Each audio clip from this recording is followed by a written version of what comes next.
राधे राधे, जय माता दी। हम लोग पढ़ रहे थे दुर्गा सप्तशती पाठ, जिसमें हम लोगों ने अध्याय 11 तक पढ़ लिया था। आज हम लोग पढ़ेंगे अध्याय 12, देवी चरित्रों के पाठ का महात्म्य। मैं 3 नेत्रों वाली दुर्गा देवी का ध्यान करता हूँ। उनके श्री अंगों की प्रभा बिजली के समान है। वे सिंह के कंधे पर बैठी हुई हैं, भयंकर प्रतीत होती हैं। हाथों में तलवार और ढाल लिए अनेक कन्याएं उनकी सेवा में खड़ी हैं।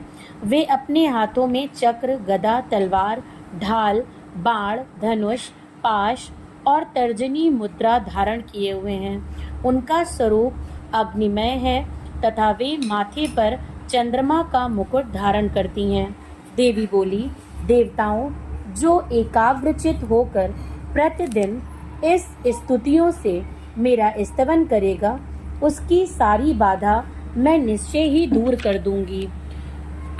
जो मधुकैटभ का नाश, महिषासुर का वध तथा शुंभ निशुंभ के संहार के प्रसंग का पाठ करेंगे तथा अष्टमी, चतुर्दशी और नवमी को भी जो एकाग्रचित हो भक्ति पूर्वक मेरे उत्तम महात्म्य का श्रवण करेंगे, उन्हें कोई पाप नहीं छू सकेगा। उन पर पाप जनित आपत्तियां भी नहीं आएंगी। उनके घर में कभी दरिद्रता नहीं होगी तथा उनको कभी प्रेमी जनों के विछोह का कष्ट भी नहीं भोगना पड़ेगा। इतना ही नहीं, उन्हें शत्रु से, लुटेरों से, राजा से, शस्त्र से, अग्नि से तथा जल की राशि से भी कभी भय नहीं होगा। इसलिए सबको एकाग्रचित होकर भक्ति पूर्वक मेरे इस महात्म्य को सदा पढ़ना और सुनना चाहिए। यह परम कल्याणकारक है। मेरा महात्म्य महामारी जनित समस्त उपद्रवों तथा आध्यात्मिक आदि तीनों प्रकार के उत्पातों को शांत करने वाला है।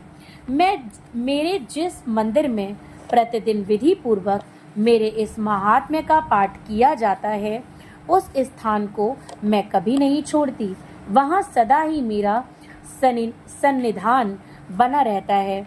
बलिदान, पूजा, होम तथा महोत्सव के अवसरों पर मेरे इस चरित्र का पूरा पाठ और श्रवण करना चाहिए। ऐसा करने पर मनुष्य विधि को जानकर या बिना जाने भी मेरे लिए जो बलि, पूजा या होम आदि करेगा, उसे मैं बड़ी प्रसन्नता के साथ ग्रहण करूंगी। शरद काल में जो वार्षिक महापूजा की जाती है, उस अवसर पर जो मेरे इस महात्म्य को भक्ति पूर्वक सुनेगा, वह मनुष्य मेरे प्रसाद से सब बाधाओं से मुक्त तथा धन, धान्य एवं पुत्र से संपन्न होगा। इसमें तनिक भी संदेह नहीं है। मेरे इस महात्म्य, मेरे प्रादुर्भाव की सुंदर कथाएं तथा युद्ध में किए हुए मेरे पराक्रम सुनने से मनुष्य निर्भय हो जाता है। मेरे महात्म्य का श्रवण करने वाले पुरुषों के शत्रु नष्ट हो जाते हैं, उन्हें कल्याण की प्राप्ति होती तथा उनका कुल आनंदित रहता है। सव्रत शांति कर्म में बुरे स्वप्न दिखाई देने पर तथा ग्रह जनित भयंकर पीड़ा उपस्थित होने पर मेरा महात्म्य श्रवण करना चाहिए।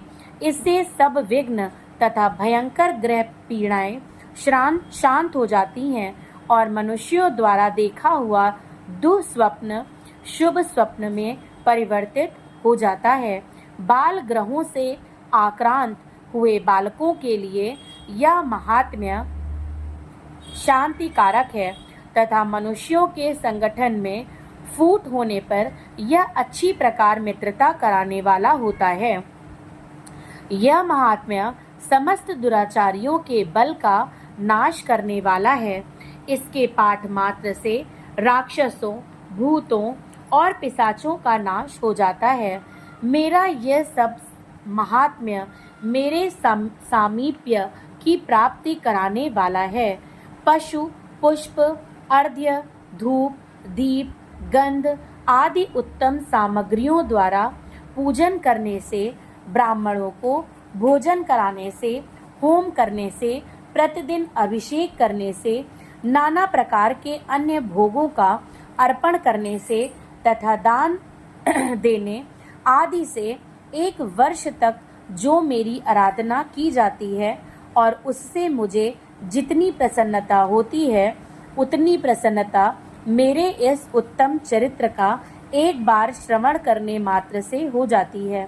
यह महात्म्य श्रवण करने पर पापों को हर लेता और आरोग्य प्रदान करता है। मेरे प्रादुर्भाव का कीर्तन समस्त भूतों से रक्षा करता है तथा मेरा युद्ध विषयक चरित्र दुष्ट दैत्यों का संहार करने वाला है। इसके श्रवण करने पर मनुष्यों को शत्रु का भय नहीं रहता। देवताओं, तुमने और ब्रह्म ऋषियों ने जो मेरी स्तुतियां की हैं तथा ब्रह्मा जी ने जो स्तुतियां की हैं, वे सभी कल्याणमयी बुद्धि प्रदान करती हैं।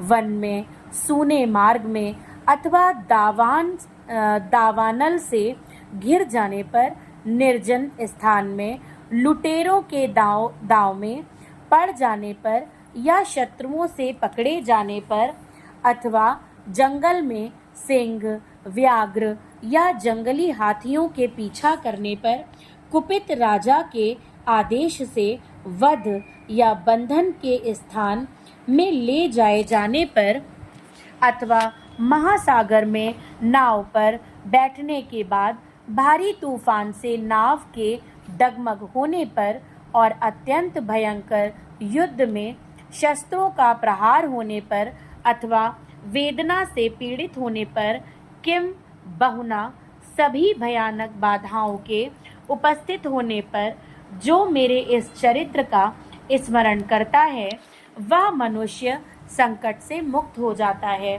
मेरे प्रभाव से सिंह आदि हिंसक जंतु नष्ट हो जाते हैं तथा लुटेरे और शत्रु भी मेरे चरित्र का स्मरण करने वाले पुरुष से दूर भागते हैं। ऋषि कहते हैं, यों कहकर प्रचंड पराक्रम वाली भगवती चंडिका सब देवताओं को देखते देखते वहीं अंतर ध्यान हो गई।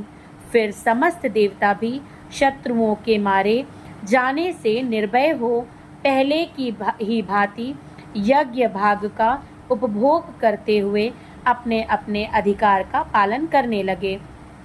संसार का विध्वंस करने वाले महाभयंकर अतुल पराक्रमी देव शत्रु शुंभ तथा महाबली निशुंभ के युद्ध में देवी द्वारा मारे जाने पर शेष दैत्य पाताल लोक में चले आए। राजन, इस प्रकार भगवती अंबिका देवी नित्य होती हुई भी पुनः पुनः प्रकट होकर जगत की रक्षा करती हैं। वे ही इस विश्व को मोहित करती, वे ही जगत को जन्म देती तथा वे ही प्रार्थना करने पर संतुष्ट हो विज्ञान एवं समृद्धि प्रदान करती हैं। राजन, महाप्रलय के समय महामारी का स्वरूप धारण करने वाली वे महाकाली ही इस समस्त ब्रह्मांड में व्याप्त हैं। वे ही समय समय पर महामारी होती और वे ही स्वयं अजन्मा होती हुई भी सृष्टि के रूप में प्रकट होती हैं। वे सनातनी देवी ही समयानुसार संपूर्ण भूतों की रक्षा करती हैं। मनुष्यों के अभ्युदय के समय वे ही घर में लक्ष्मी के रूप में स्थित हो उन्नति प्रदान करती हैं और वे ही अभाव के समय दरिद्रता बनकर विनाश का कारण होती हैं। पुष्प, धूप और गंध आदि से पूजन करके उनकी स्तुति करने पर वे धन, पुत्र, धार्मिक बुद्धि तथा उत्तम गति प्रदान करती हैं। इस प्रकार श्री मार्कंडेय पुराण में सार्वणिक मनवंतर की कथा के अंतर्गत देवी महात्मा में फल स्तुति नामक 12वां अध्याय पूरा हुआ। जय माता दी।